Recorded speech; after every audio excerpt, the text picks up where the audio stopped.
Welcome back to her channel, the best channel. So let's go ahead and get into the channel. Yes, y'all. So we are back with another black owned restaurant. Do you see the smoke?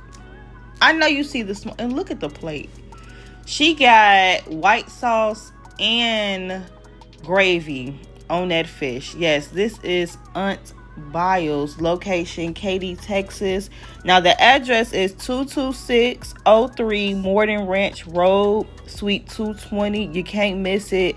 Katy, Texas. Okay, get there. And if y'all want to call and see what everything is about, the number is 281-665-8457. Now they're closed on Monday through Tuesday, but they're open Wednesday through Sunday from 12 to 7. I'm telling y'all need to get there.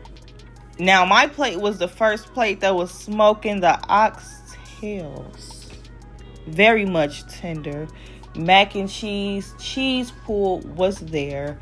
Food tastes immaculate. The greens, do you know when they talk about pot liquor?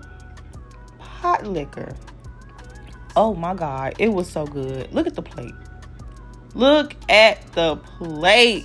And now she said her fish plate was on point and she got gravy and white sauce. She couldn't decide and they said get both. They said get both. And she said them yams was on point. They were really good. And the cornbread that comes with the meal, 10 out of 10, okay? Now they do have desserts, but baby, I was stuffed.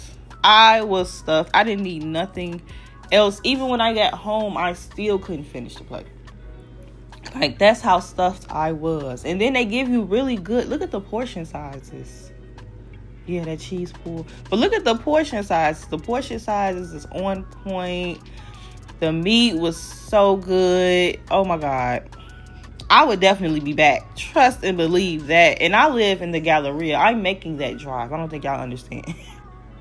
And I love the family feel of the place, right? It gives like family reunion. Like, it give a cozy vibe. The purple was a good touch. The TV's all over. I can only imagine how it is when they have live music. And the service was immaculate. Like, they were super nice. They would, break down the options. If you look like you're a little confused, they'll, make suggestions. Like, they look like they happy to be there, happy to make sure you get the best service possible. And I believe the woman in the front is the owner. Don't quote me on that. But she was amazing. Like, she always made sure you good, you cool, like you need anything else. Like, they're going to take care of you, okay? And thank you for lasting for episode 15 as I go around to find out black-owned businesses. Catch me at episode 16. You don't know where we're going to be, okay? And make sure y'all put in some suggestions of where I should go for black-owned businesses. And also put in the last black-owned business you went to. Yeah, get there. See y'all next week.